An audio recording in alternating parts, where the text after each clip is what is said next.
श्री स्वामी समर्थ सर्वांना. आज आहे 4 डिसेंबर म्हणजे आज दत्त जयंती. आज दत्त जयंती निमित्ताने सर्वांचा उपवास असतो. आज दत्तभक्तांसाठी खूप हा महत्त्वाचा दिवस आहे.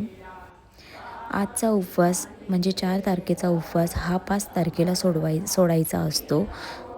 तुम्ही दत्त जयंतीची पूजा ही तुम्ही घरीही करू शकता. तुमच्याकडे फोटो असेल त्याला अक्षदा, हार वगैरे घालून मस्त त्याची पूजा करावी. जर तुमच्याकडे मूर्ती असेल तर त्याला मस्त पंचामृताने स्नान करून ते पाटावर मांडावे व तिथे अक्षदा ठेवून अक्षदा वाहून पूजा करावी. जेव्हा तुम्ही दत्तमूर्ती स्नान करणार त्यावेळेस तुम्हाला स्त्री सूक्त, पुरुष सूक्त म्हणून स्नान करायचं आहे. हे सर्व मंत्र म्हणून तुम्ही दत्ताची मूर्तीही स्नान करू शकता. व दुसऱ्या दिवशी उपवास सोडण्यासाठी तुम्ही दत्त महाराजांना जे आवडीचे पदार्थ आहे ते तुम्हाला दाखवायचे आहे नैवेद्य म्हणून. त्यानंतर तुमच्या इथे जर जवळ कुठे स्वामी समर्थांचं केंद्र असेल तर तिथे तुम्हाला जायचं आहे किंवा दत्त मंदिर असेल तिथे तुम्हाला जायचं आहे आणि हा जो दिवस आहे तो साजरा करायचा आहे दत्त जयंती म्हणून. 12/19 हा साजरा होतो. तसेच सर्वजण एकत्र जमा होतात. हेच या दत्त जयंतीचं एक महत्त्वाचं कारण आहे. दत्त जयंतीला सर्व उत्सुकतेने येतात व तुमची जी मनाची इच्छा असते तीही पूर्ण होते. त्यामुळे यायचं आहे. आज आहे आमचा पारायणाचा शेवटचा दिवस. आम्ही पारायण झाल्यावरती दत्त जयंतीसाठी थांबलो आहे. 12/19 दत्त जयंती होणार आहे. त्याचप्रकारे आज श्री स्वामी समर्थांची जे फोटो आहे, जी केंद्र आहे ते एक अतिशय सुंदर असं तिथे छान सजवलेलं आहे. त्याचप्रमाणे आज त्यांचा फोटोही खूप सुंदर दिसत आहे.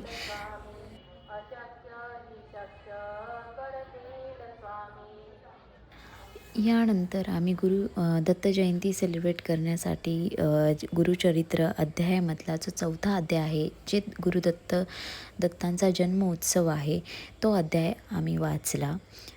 अशा प्रकारे आम्ही दत्त जयंती सेलिब्रेट केली. इथे आरती झाल्या. त्यानंतर आम्ही थोडंसं बाहेर आलो आणि हे जे आहे छान असा आम्ही व्हिडिओ काढला आहे महाराजांचा. अशा प्रकारे आज दिवस पूर्ण इकडे गेला. त्यानंतर घरी आल्यावरती माझा उपवास होता. आज महालक्ष्मी व्रत होतं, गुरुवार होता म्हणून त्याची मी कळस पूजाही मांडली आणि अशा प्रकारे पूजा केली.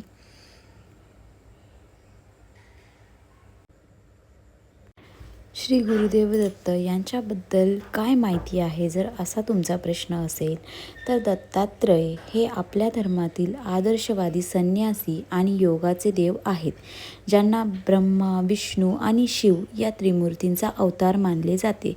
त्यांचे आईवडील अत्री ऋषी आणि अनुसया आहेत. दत्त महाराजांना सर्व विद्या अवगत होत्या आणि ते दत्तात्रय संप्रदायाचे संस्थापक मानले जातात.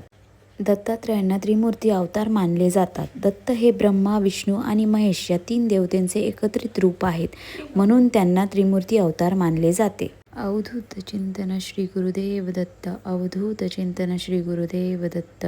दत्त जयंतीच्या तुम्हाला खूप खूप शुभेच्छा. अशी स्वामींची नित्यसेवा करण्यासाठी चॅनलला फॉलो करा, सबस्क्राईब करा आणि पुढील व्हिडिओसाठी बेल आयकनला नक्की क्लिक करा. Thank you for watching. Shri Swami Samarth सर्वांना.